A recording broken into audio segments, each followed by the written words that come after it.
So the impact of AI on Google Ads. Just quickly before we get going in terms of intros. So as Nicholas said, my name's Tom Bowen. I'm a Google Ads expert. I actually started my Google Ads journey over 10 years ago on a BBF workshop, learning about Google Ads. Got the bug for it. I was working in-house with a company at that point, and just my interest and obsession grew.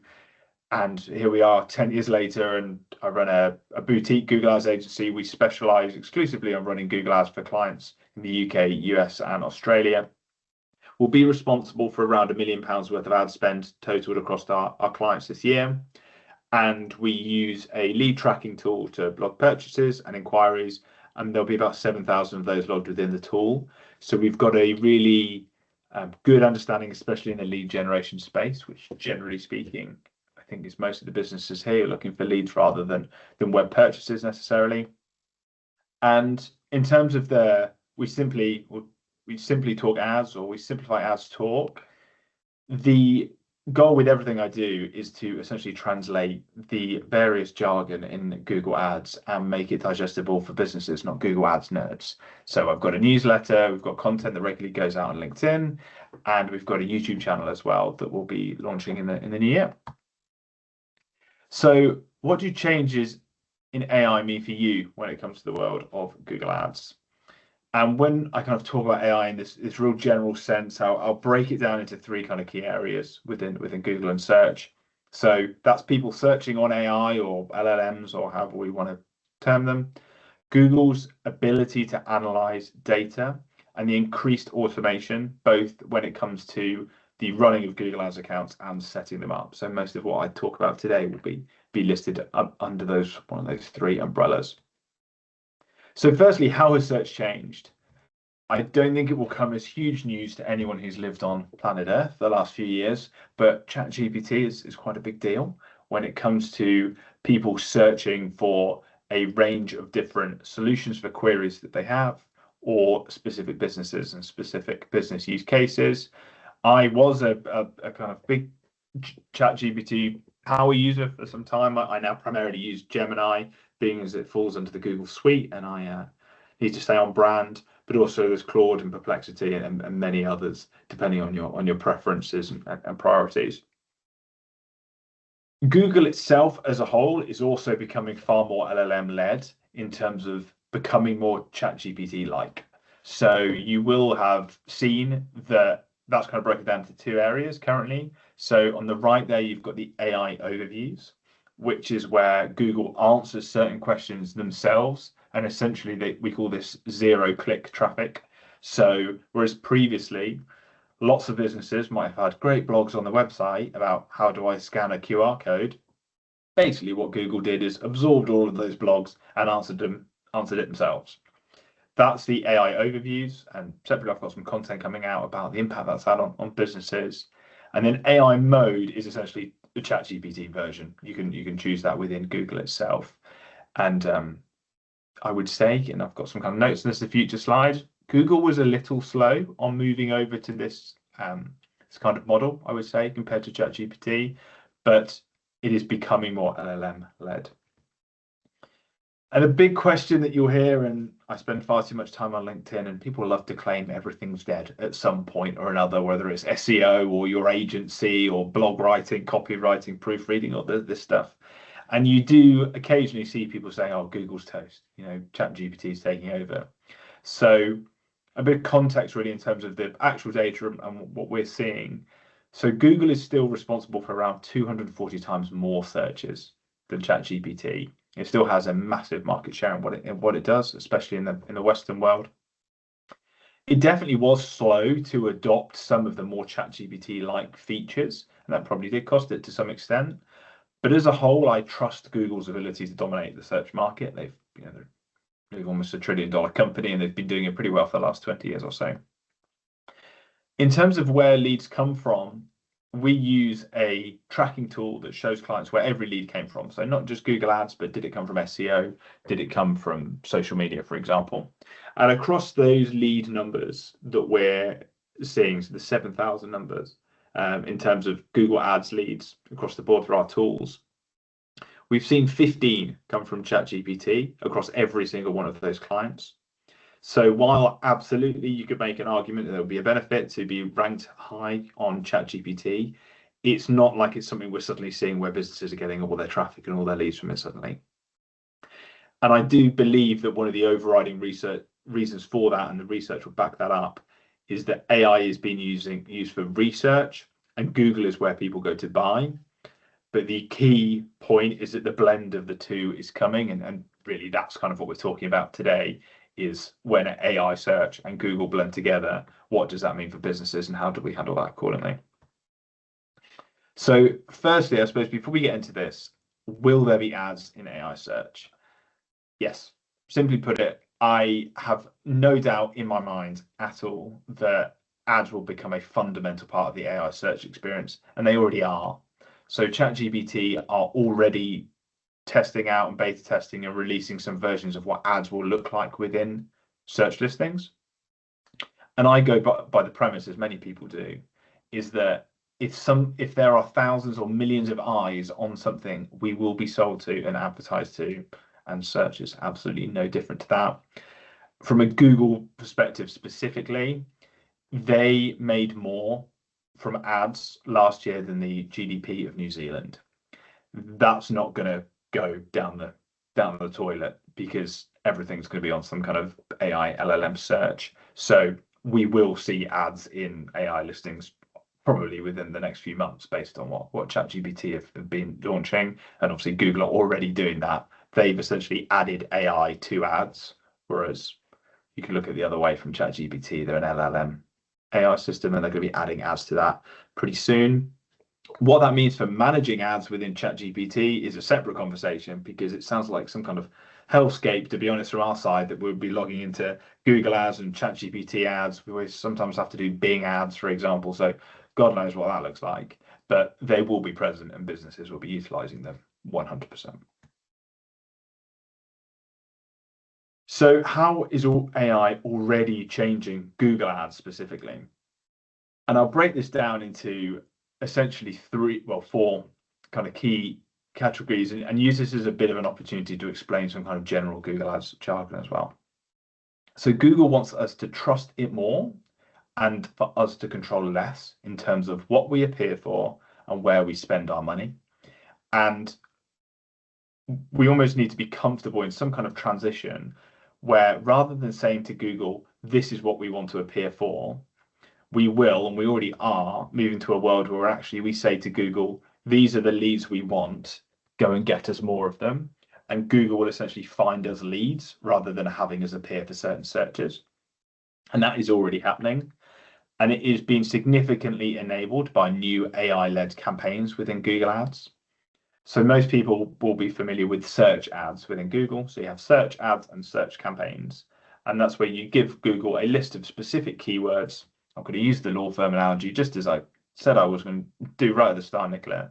So you say, I'm looking for a law firm near me. That's my keyword. We put it into Google Ads and our ads will appear, hopefully. There are now more campaigns out there where you flip that on its head and you say to Google, we are a law firm in High Wycombe, go and get us leads based on the data. And sometimes that will mean your ads appear in the search campaigns, but sometimes it will mean you'll spend your money on YouTube ads or display ads or ads within apps. And pretty much every update we ever see from Google Ads, particularly within the last year, is around, they've pretty much rebranded campaigns, calling them AI Max, or listing certain optimizations to say this is an AI requirement. It's all based around A, less control for the advertiser and us trusting Google to go and find those leads, and B, it is based on that finding of leads rather than us telling Google what we want. And the two kind of key elements come down to the match types of keywords and smart bidding. So I'll explain that. It's quite a kind of key theory really when it comes down to how Google Ads works. So match types and smart bidding. So in the keyword example I just gave you, you can choose when you add a keyword to your Google Ads campaign. You say to Google in this example, we want to appear when someone searches for interior paint. If you set that as an exact match, you will only appear, give or take, when people search for interior paint. If you search that for phrase match, Google has a little bit more liberty to appear for different searches similar to interior paint, paint for living room, paint for interior, white wall paint. Google is intelligent enough to understand that interior also means living room. It also means walls, potentially. And it will then take more liberties and your ads will appear in more and more places. And then you take that to the nth degree with broad match, and it can be incredibly broad as to what Google decides your ads appear for. When I grew up running Google Ads, and when we started, everything was about exact match, and it was the way that Google Ads would perform best. That is changing fundamentally now based on data, and hopefully this simple example summarizes that. So Google is essentially now saying, move to broad match and trust us, trust Google, that although the specific Google search may look rubbish or look nothing like the keyword you gave us, Google has the data to say you should appear and get that business. And a perfect example of that would be the chocolate wine versus gifts for my husband. I think someone threw the survey. I wasn't sure if she was here on the call. Sells chocolate wine, which is awesome. That's like my favorite example ever, because it's hard to find a business that you can explain what it does in 2 words, but chocolate wine. In this example, if you were exact match, you would only appear for chocolate wine and that would be it. But basically in broad match, what Google would say is, we have enough data to say that when someone searches for gifts for my husband, you do want to appear because we know that you sell chocolate wine and we have enough data on this individual to know that their husband likes chocolate. And Google will have that data, and they'll have other information. They might be able to look at age demographics, for example, and say, okay, we understand that this person is between 40 and 50, they're from this demographic, they also like wine. So actually there's a really high chance that in appearing for gifts for my husband, you will get that sale. So trust Google to show your ad and get you a lead rather than you telling Google what you want to appear for. So hopefully that demonstrates, firstly, the keyword match type side of things, and also smart bidding.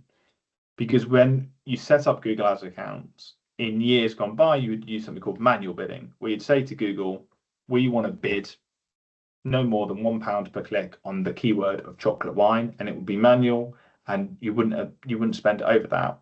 With smart bidding, you pretty much say to Google, we'll spend as much on a click as you recommend within reason, because we trust you to be smart enough to get us the best value for their money. So if you have logged on to Google Ads, you'll see maximize conversions, for example, as a smart bidding strategy. That is you essentially saying to Google, we don't care what it costs us for a click, as long as we get as many conversions as possible. And you can give it targets to say, okay, well, we still don't want our cost per conversion to be over £20 or £30, as an example. And those two together, smart bidding plus those match types, are the fundamental way Google Ads is changing, that just didn't exist and wasn't a priority when I went on that workshop 10 years ago with Google Ads. It was all about exact match keywords, smart bidding, capping how much you'd be willing to spend, and you controlling Google and telling Google what ads you wanted to appear for. But now it is about enabling Google to find you leads by giving it the right data, and the data is the key element to that. So how will this Google Ads landscape keep changing as AI becomes more and more prominent? I see it as a really kind of relatively simple feedback loop, and it all comes back to giving Google good data. If you give Google good data, and we'll talk about that more in the next section, but as a summary, good data could be all of the people that previously purchased your chocolate wine in the example, and then you hand control over to Google, it will go and find and show more ads to people that are more likely to buy your chocolate wine. It means the relevancy of your ads will... Oh, hello. Sorry. Someone got a question. Oh, no. I think we're good. Sorry, I heard someone jump in there. Don't worry. So yeah, in this specific example, if Google has that data to know the types of people that bought chocolate wine, as an example, and we effectively hand more control over to Google Ads, it will show more ads to people that exactly want your product. Your relevancy will increase of your ads, which means more people will buy from you, but essentially you'll be buying leads at this point. and it will absolutely become more expensive for businesses. You will be spending more on a cost per click basis, but that's because essentially we'll be changing the way we look at Google Ads. So we're not buying clicks, we're buying leads that Google has qualified with all of its data glory, and then the cycle continues. So I've talked there a lot about what data Google needs to work and why that data is so important now as we move into that kind of AI search world. And let's talk a little bit more about what that data is, essentially. Again, we can break this down into 4 key areas. The one in the bottom right, I'm going to talk about a lot over the next kind of few slides. But step 1 is conversion data. So one of the biggest failings I'll see with any Google Ads account that we audit for any business is they just simply don't have data in the account to tell Google when you've got an inquiry. So if you look at that on a purchase perspective, if you don't tell Google when a click led to a purchase, they don't know what clicks are good and what clicks are bad. For a business that generates leads, that's tracking phone calls, that's tracking forms. It's really a non-negotiable within Google Ads that you should be having effective conversion tracking in there. The next is the next stage of that, successful lead data. So that is, within Google's world, a premise called offline conversion tracking. And what offline conversion tracking is you reporting back to Google to say, this click led to this lead form, and this lead form became a customer, and this customer is worth X amount to us. And then Google continues that feedback loop based on the data. So not only now does it know which clicks led to a lead, but it knows which clicks led to a customer, and then it will spend more money on the clicks that are more likely to lead to customers in the future. So offline conversion tracking is fundamental to doing that, and there's plenty of systems out there available that essentially enable you to do that. The audience lists are really interesting too. So when we go back to reporting good data to Google, one of the key parts of that is audiences that are people that might not have bought from you yet, but are people that you know will be interested in your product and service. So you can remarket to Google and say, these are all the people, for example, that have already visited our website because we've got Google Analytics audience tracking in place. Prioritize those. If people like them, lookalike audiences search on Google Ads, we're willing to spend more for those type of people. You can also, for example, add newsletter audiences in there too. Now, the final element of this is EAT, or EEAT, which for any of you in an SEO world or a marketing world will hear as an SEO term. And essentially that is the process of giving the data back to Google to show your expertise, your experience, your authority, and your trust on your specific target area. Now, as a kind of summary, this was not anywhere near as important in Google Ads as it is now becoming.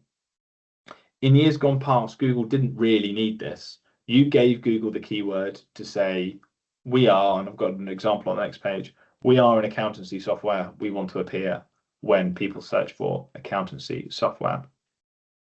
That worked fine when people went into Google and all they typed was accountancy software.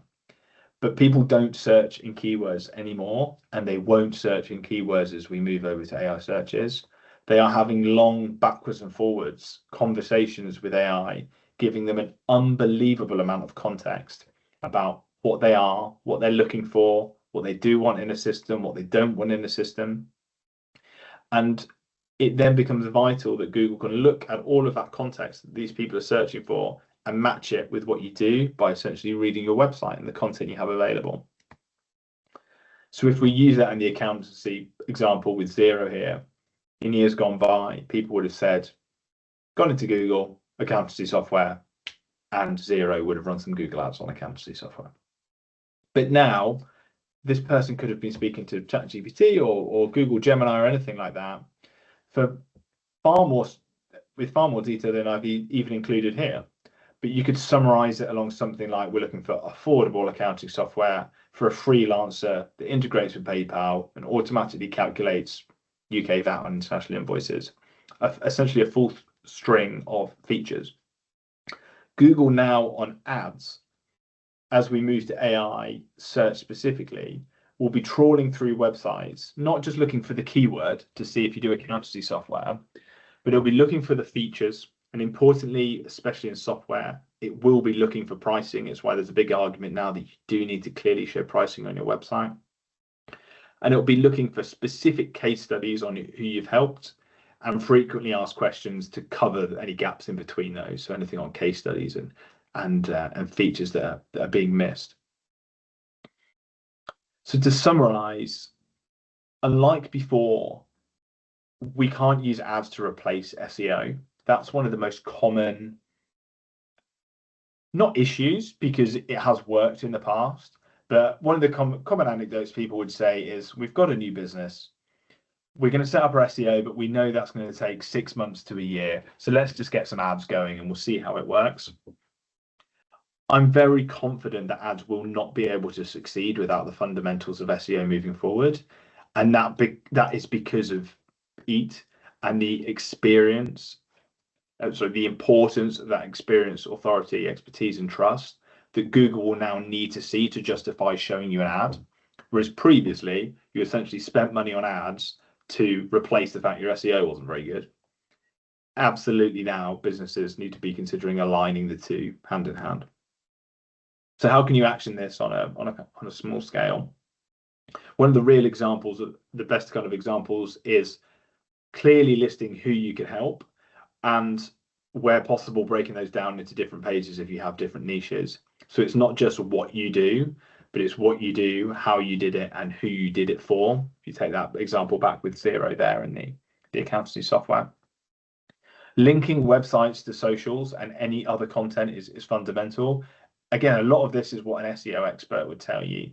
But for example, having on my website, there's a link there between BBF and myself, so we're a member on there, and that actually appears second beneath our name when you Google us. And that's showing our authority and trust that other websites are speaking to our website and referring people to us, essentially. These are all SEO fundamentals that just can't be ignored in a Google Ads space anymore. The case studies as well are fundamental to that, so specifically who you've helped. If I look at the website traffic for our website, which by no means is a finished article, almost all of the traffic is people looking for case studies in specific niches. So specifically, how do you run ads for an e-commerce business? How do you run ads for venue hire, etc.? Pricing and policy as well is really useful on that, because that data will be available in the ether anyway. So the theory is that you need to clearly communicate that to the AI systems, to be saying, this is our pricing, these are our cancellation policies, these are our terms, because then when people are searching in ChatGPT or Google and saying they're looking for affordable or here's their budget, they'll be able to match that with specifically what you do. And team credentials too. So anything in there to show your experience and trust when it comes to awards. Again, that can work quite well with LinkedIn too. But everything I'm saying here isn't new theory. It's essentially SEO theory that I'm now saying is vitally important to Google Ads, because Google Ads will rely far more on showing people that, yes, will pay for ads, but also can show the authority in that space. And a key question now, I suppose, and in putting together both this presentation for you all and also looking through the answers to the form in terms of where people are on their ads journey and what they're spending, is how can new businesses and small accounts succeed in Google Ads when they've got no data, when I've spent the last half an hour saying how important data is when it comes to your Google Ads account. And also for many businesses, I understand as well that there is a cost to demonstrating EAT, whether that's being in business for some time and having testimonials and case studies, having a content bank available, investing heavily in SEO. That might not be available for some small businesses. So how can we bridge that gap? And so I put together a few top tips for smaller accounts. And just as an FYI as well, we've got a video that I'm working on Tuesday that will be specifically tailored towards businesses that are spending under £1,500 a month on Google Ads. And we'll talk in far more detail about a lot of what we're going to cover here. So I will make sure you've all got that. Either I can forward that to yourself, Nicola, or we can send it off the back end of the forms. But it is a key consideration, because I look at it on a control versus automation kind of scale with small business accounts. The accounts that will grow and spend 3,000, 5,000, 10,000, 20,000 on Google Ads will be heavily not reliant on automation, but will be those that enable Google's automation to work by giving it the best data. But small businesses don't have that data available and fundamentally should not be relying on Google Ads automation at the start, because you're setting Google off to spend your money that they then get, that money based on data that they don't have. So for small businesses, the recommendation is absolutely to hang on to that control that Google is trying to take off us. Hang on to that control while we have it. And so absolutely using specific exact match keywords is a fundamental part of that for smaller businesses at this point, until you start having some data in the account. The EAT fundamentals too, of course, it's unlikely you're going to have a blog page for every single one of your personas or case studies or customer types, but try and match the two. For example, I think there's someone here who's involved in IT services, an incredible range of service offerings. But if you have a huge amount of content available specifically for how you've been able to help people who had issues with Microsoft Office, if that's your area of best eat, if that makes grammatic sense, then that would be my target and my starting point when it comes to Google Ads. It would be a landing page specifically based around that area where you exceed and do best. I'd be looking for hyper-specific keywords using Google's keyword planner to find those. And also, if you do have some SEO traffic, I would double down on ads with that. Sometimes people say, well, if I'm doing well on SEO, shouldn't we do ads on something else? And that could work in the past, but I feel that essentially is an area will be jack of all trades, master of none. We need to do both together. And if you can effectively generate EAT, and you know you're doing that because your SEO is already good, then doubling down on that by ads would absolutely be the recommended way to go forward. And you can use Google Search Console to see what people are searching and then finding your website organically through SEO. And I'd recommend doubling down on that with those keywords when it comes to Google Ads. A few kind of words on the data side of that as well. So absolutely collecting data should be the focus early on as best you can within these Google Ads. Of course, I'd like to say to every business, if you set up your Google Ads campaign perfectly and you're spending £300 a month, you're going to have amazing return on investment and loads of leads coming through. It's incredibly hard to do that right from the start. Unless you've invented something new, there will be people in your sector who have already been running ads and already have that data, and it will take time.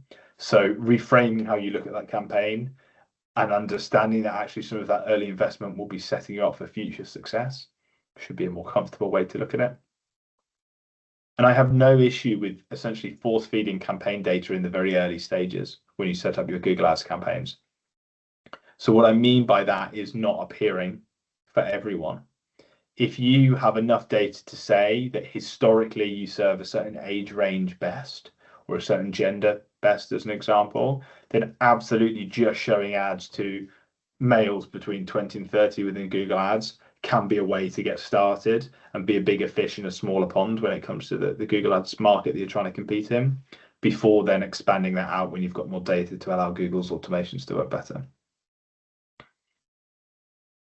So a few kind of hopeful key takeaways. I'm conscious there was quite a lot of, I guess, Google Ads theory there in terms of trying to explain how Google worked 10 years ago or 2 years ago, how it's changing so quickly now and what it is going to look like in the next few years. But I would say as a kind of overall caveat, ads aren't going anywhere with AI search. I would say that longer term, we all, whether it's us as advertisers or businesses, need to embrace the fact that we will have to hand more control over to Google Ads, Google as a whole, and our job should be to enable it by giving it the right data. And so capturing that data is so vital and passing that on to Google, whether that's conversion data, offline conversion data, or something within those realms. The EAT and the SEO foundations are more important than ever. I think, as I said at the start, SEO is dead. It's another overused LinkedIn hook that people seem to love. I see absolutely the opposite, and that if you can continue to succeed in SEO by demonstrating EAT, which is a fundamental of SEO, or GEO, which people use for generative engine optimization, so AI, essentially, that continues to be the same. Google or any AI is looking to recommend people that are trustworthy, are experts, and have authority, and that will continue, and that will double your chances of success when it comes to Google Ads. And absolutely, for smaller Google Ads campaigns out there, when you're just looking to get started, everything needs to be about control until Google has that data to automate. If you were to set up a Google Ads campaign today and follow its engine that essentially just walks you through the process of setting up a campaign, everything you see will be led to a fully automated Google Ads campaign. They won't say start off with exact match and then move over to broad match when we've got some data. They'll say start with broad match straight away and we'll go and find you leads. And when I audit Google Ads accounts for businesses, that's usually one of the biggest sources of waste. So I do feel it is a challenge for businesses that are trying to make their way in Google Ads for the first time, that Google is pushing you down a certain road when it comes to automation. That should be the road you're going to be comfortable going down in the future. But at the very start, you need to act differently, and absolutely you need to hang on to that control where you've got it. And exact match keywords would absolutely be the place to start with that. I also wanted to kind of answer a few questions on some of the questions that came through on the form on the survey that we sent out. So I'd run through a few of these, and then I can kind of open it up if anyone else has got any further questions, I think specific to them. Firstly, kind of off the top, really, someone asked, what is a good CTR? So a CTR is a click-through rate. So click-through rate is what percentage of the time your ad showed was it clicked on. So ad showing is called an impression. Click is a click. They divide the number and you get a good click-through rate. Generally speaking, for local businesses, complete blanket answer, somewhere between 5 to 10, I would consider a good click-through rate if you have a good market share. And that's kind of the key caveat to that, really, because it's kind of a small fish, it's a fish and pond analogy. If you've spread yourself too thin and you've given yourself a £300 a month Google Ads budget to say, we want to appear, every time someone searches for meeting room near me, and you're £300 a month and you're covering a 50-mile radius and that captures in London, no matter how good your ad copy is, your click-through rate will be really, really poor. And that's because you're a small fish in a big pond and you'll be appearing far down the rankings and will just not be getting clicks at a good rate. Whereas the opposite, if you've got a really dominant market share and you're spending a significant amount of budget and it's not a huge market, or you've covered it very well when it comes to local, then absolutely you can be in that kind of 10 to 15% click-through rate, 100%. But generally speaking, much below 5%, and I'd be either concerned about the ad copy or concerned that we're spreading ourselves too thin in terms of where the ads are appearing. One of the other really helpful questions was, how do I reach, and I won't include it because it was kind of business specific, but how do I reach X audience in this location? So let's say, how do I reach parents in High Wycombe? The first kind of question for me, and I did look at the business afterwards, if your question includes reach, my first concern is Google Ads actually might not be the best route for you initially. The way to check that is to research keywords. So go into the Google Ads keyword planner and research specifically what people could be searching for if you want to appear, and see if they do exist. If there's not keywords very specific to what you do, it's incredibly risky to start running Google Ads straight away. So I would be looking at, if we're talking about reach, absolutely meta ads. That is far better at reaching a specific audience. You can target parents of a certain age or gender as well within that. No problem. So I'd be looking potentially at meta ads. If meta ads succeeds, you could come back to the Google suite and include YouTube ads within what you're doing. But generally speaking, I don't always recommend too much on YouTube until you've at least conquered meta, and with that being Facebook and Instagram, because it is a more engaging advertising platform for visuals compared to YouTube. Appropriate spend is a really useful one as well. I have a pretty strict rule on this actually, that the budget, the daily budget within a Google Ads campaign has to be at least 5 times what the top cost per click is to be at the top of the page for your chosen keywords. So research your chosen keywords. If we go back to, let's go back to chocolate wine as an example. If the average cost per click to appear at the top of the page is £1, then absolutely the minimum budget there needs to be £5. E-commerce is actually slightly different. I would range that and probably say closer to 10 times, 5 to 10 times is where you want to be. But so often I see a problem with businesses that they might be in quite a competitive space. I'll use the IT services space again because that is competitive. The average cost per click to be at the top there can be £15 to £20 a click. If your daily Google Ads budget is £10, you're at best going to get 1 click a day, and realistically you'll probably actually get more, but they'll just be really low quality clicks and your traffic will be poor. So certain niches are more expensive than others, but you need to give Google enough data to see what's working and what's not and start driving meaningful clicks to the website. So absolutely using that benchmark of 5 times the top of page cost per click. If you don't have the budget to justify £50, £100 a day right at the start, that's when I go back to that other point earlier on of go through that keyword research, see if there's a real niche angle you can go after that does have a lower cost per click, and target that initially so that you can get within that 5 times threshold before then opening up to some of the more expensive, more competitive markets. There were also within the form a few questions on how does it work, best practice, how to improve. I thought I won't try and cover too much of that within here. That's quite a lot for anyone's session or anyone's sanity, to be honest. So hopefully that video I mentioned will be really useful. Like that is exactly that when it comes to best practice, especially for small businesses spending under £1,500 a month. But also what I wanted to offer out there is a free audit of anyone's current Google Ads account. So off the back of this, I'm more than happy to look through what you've got within your Google Ads account, and then I'll film a usually 10 to 15 minute video talking through what I found, recommendations, pretty much aligned with what I've said there, and send that over to you as hopefully a means to point you in the right direction.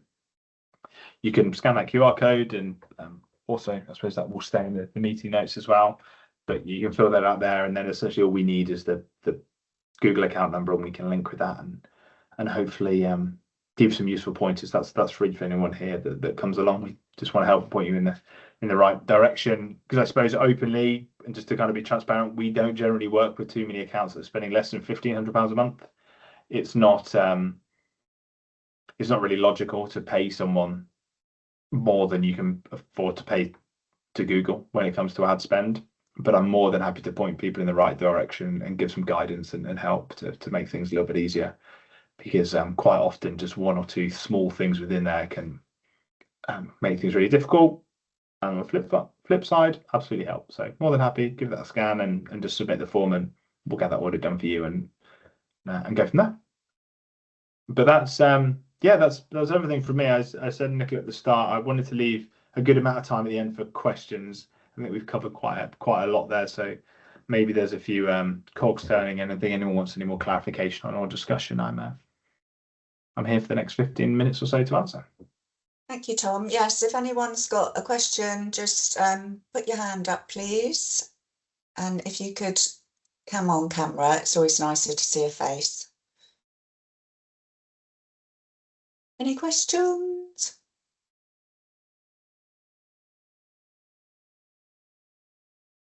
Oh, Lisa, are you talking? You're on mute if you are. No.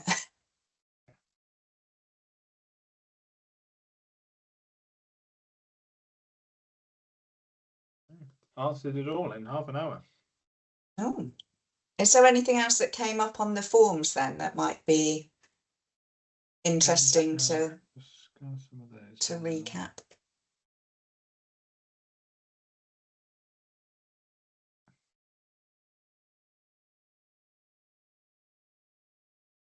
Yeah, there's a couple I can run through.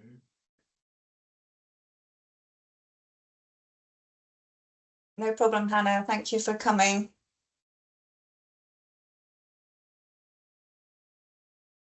Okay, did you see that? Thanks. Chris is going to reach out to you, Tom. He's on a train at the moment. Yeah, So thanks Chris, thanks Hannah, thanks Dom. nice Yeah, I've got a recommendation few. from Don. Perfect. Yeah, I've got a few, I guess, questions from within there that I can answer. So one of them, someone put, was, I guess, a helpful question of how can you set up a basic ad? And why that's really interesting is when people say, will AI take my job?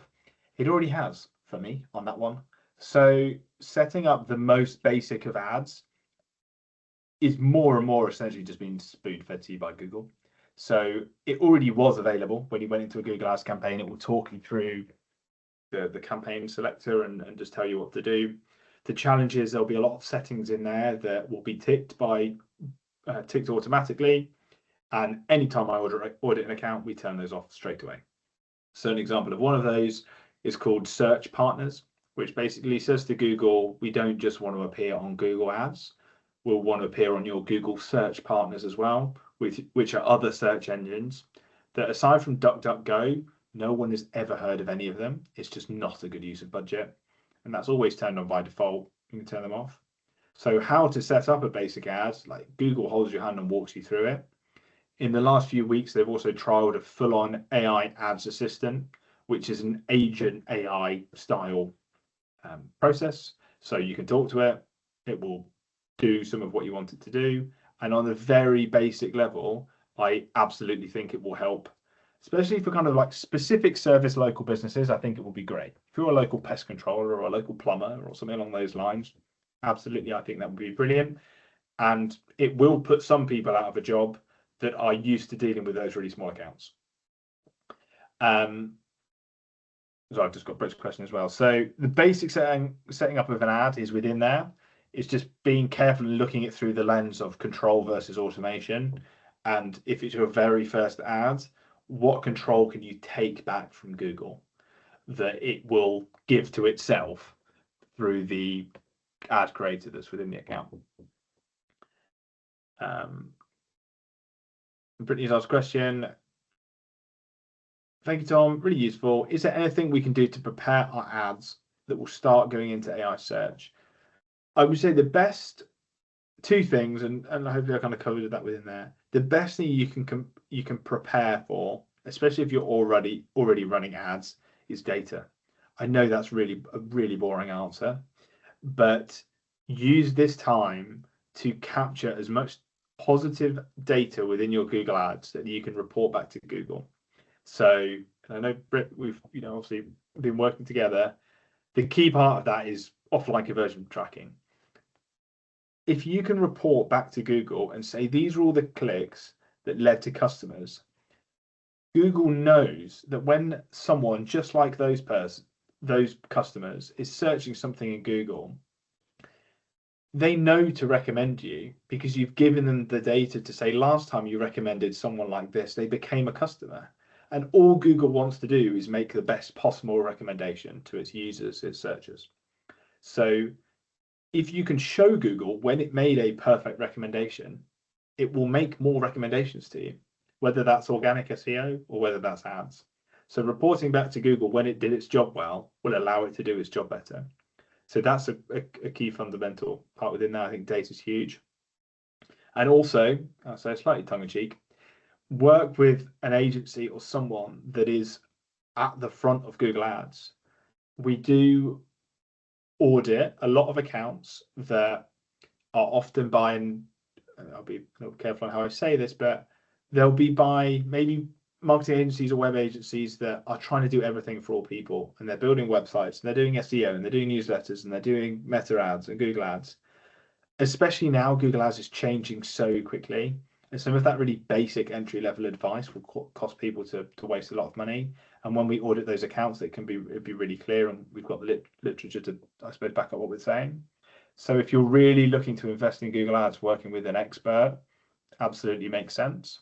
That might not be available for everyone, but the best thing you can do is ask the question you asked, would be my kind of wrap up of that. If you're asking how can we prepare for AI search, then whoever you're paying to do that should be able to answer that question. And if they don't, then potentially you're not kind of going into battle with the people that are going to help in this really challenging not challenging, but this really exciting time. Google Ads has changed more in the last year than it has in 20. You need to be at the forefront of that. I've got another question on there. Better understanding of the scope/value that can be obtained. Really difficult. So sorry, that was a question that someone asked within the form. So how can a business who's never run ads get a better understanding of the scope or value that may be obtained? It does massively depend on the type of business, but we do generally aim for certain metrics to give you a bit of an idea of that. So our goal is that a conversion rate of 10%, essentially. So for every 100 clicks, 10 of them lead to an inquiry. A 10% conversion rate would be considered very good within Google Ads, and that should be a benchmark.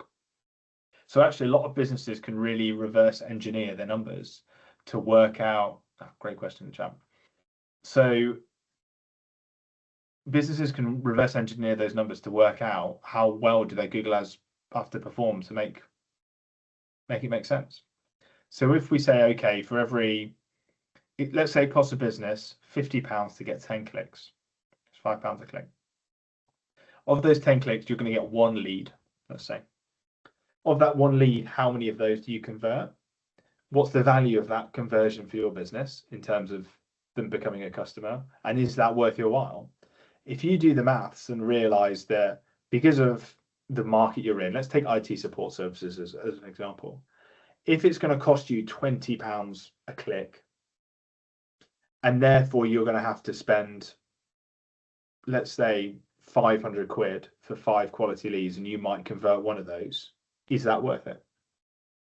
And that is both the golden number for Google Ads, but also why your cost per click is £20, because every business in the market knows that, and so they're willing to spend £20 or £25 or £30 for that click because they know the numbers and the chances that it becomes of true value.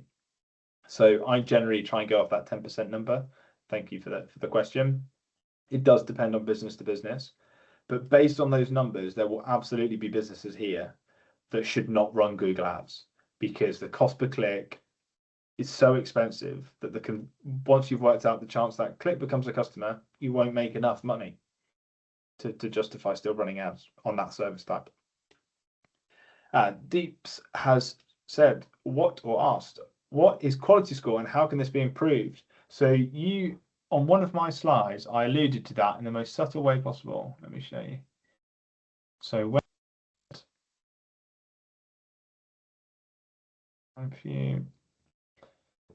EAT wasn't required much in a keyword ads world. The much is quality score. So quality score is actually Google's answer to EAT before EAT. So Google gives you a score out of 10 based on 3 factors. One of them is landing page relevancy. So how relevant is the landing page to what the person searched for? The other is expected click-through rate. So how much historically has that ad how often when that ad shows do people click on the website? And then the next is keyword relevancy. So keyword relevancy, how relevant is the keyword to the landing page?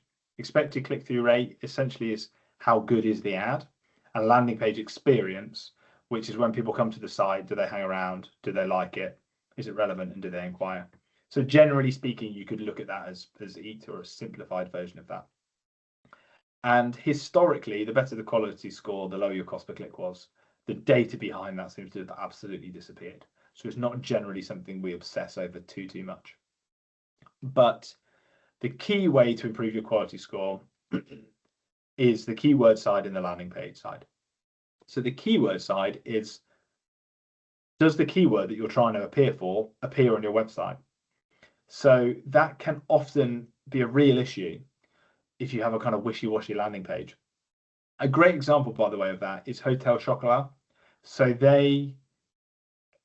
previously they recently sold, didn't they? But their owner decided they didn't want to have chocolate in any of their product titles. And so that would have, in this example, hammered their keyword relevancy. Because if they want to bid for luxury chocolate as a search term, and then Google looks at the landing page and it never mentions chocolate anywhere. They've not got that relevancy. So matching your keyword with a landing page is fundamental there, and doing that research. Thanks, Britt. So that will sort out the keyword research side of things. The landing page experience, again, these are all quite vague in terms of how Google lists those, but it's essentially, is it a good landing page? Sorry to simplify it more than that. But does it load? Do people spend time on it? What's the kind of general engagement within there? Is it useful? It's a relatively generic terms, but it is good to try and improve your quality score, but it can cause you to look at myself there, lose your hair, because Google actually doesn't really tell you that much as to how to improve it. It's not generally a massive concern, but it's a really useful question. It was definitely something we talked a lot more about 3 or 4 years ago than we do now. Perfect. I've got 5. Any other last questions? So one person said, ways I could improve a better understanding of how it all works. Obviously, that's a big answer. The ways you can improve, and I say to businesses, and I'll kind of do this in advance of presuming what I'll see in these audits, if anyone would like to do one. Almost certainly my recommendation for how you can improve your ads is pull back some control by using exact match keywords, review your landing pages to make sure they actually encourage people to inquire, and make sure you're tracking your conversions so that you know when people are actually inquiring. Those would be the 3 things. As a general summary, it will be different for every business, but 80% of businesses will fall within that category. A question from Kim. Yeah, hi Tom. Hey Kim. I just have a slightly like foundational question for you. So I obviously understand the SEO side of things being really, really important from what we've been saying about the LLMs kind of like moving forward and how the landscape's going to change. One of the things that used to be relevant is how regularly you are actually updating your website. So, you know, thinking about that EAT score and everything you were saying, do you have any kind of like recommendation on those kind of like case studies or landing pages, or how kind of like living and breathing your site needs to be with this new kind of like AI landscape coming?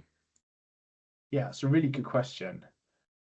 I would say, like, from an AI landscape side of things, just as any SEO person would say, absolutely, it needs to be foundational. And I think websites are going to change so much over the next few years anyway. Was on a really interesting call with someone where they're basically predicting at some point no 2 editions of a website will be the same. As I might see a different website when I Google Nike than you might, as an example. And you do, essentially, they know what products to show you.